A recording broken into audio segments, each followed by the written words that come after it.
The scandal began with the discovery and arrest of 5 men in business suits carrying a great deal of cash and a lot of electronics in the headquarters of the Democratic National Committee on June 17, 1972.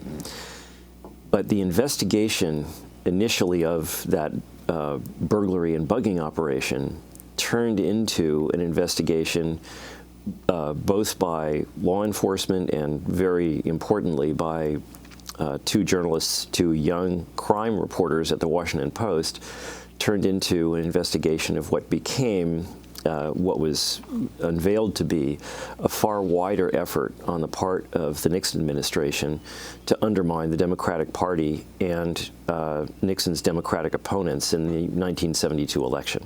Now let's talk about this, because that 1972 election, he won by a landslide. This was by no means a squeaker.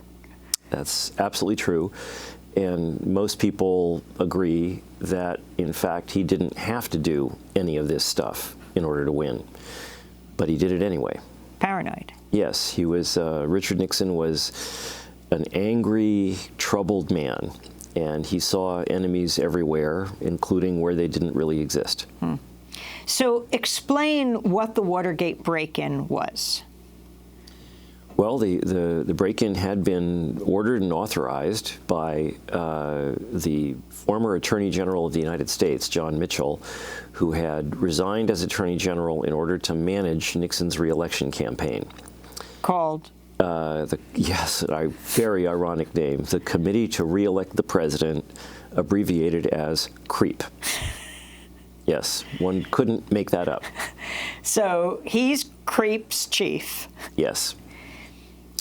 And he and several other high-level people at the Committee to Re-elect the President, acting under constant pressure from Nixon and his chief aides, started a wide-ranging campaign to investigate and undermine the Democrats. And in fact, there were multiple operations, some managed through the White House, some managed by personal friends of Nixon, some managed by the re-election campaign, to do many different things.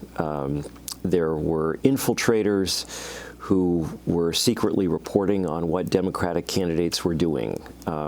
Nixon's strongest potential rival in the election was Maine Senator Edmund Muskie.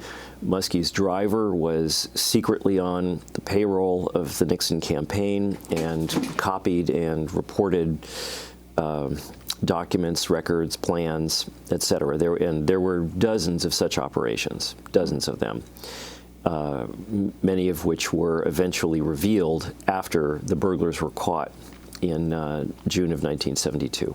And how does this relate to the Bay of Pigs?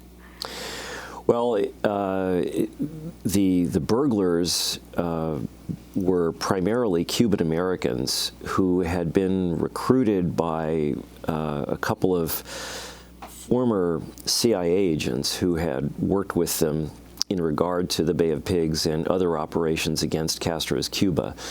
And the burglars, in fact, were extremely honorable, patriotic men who thought that they were doing something for their country and for their president, and didn't understand exactly why they had been ordered to do these things.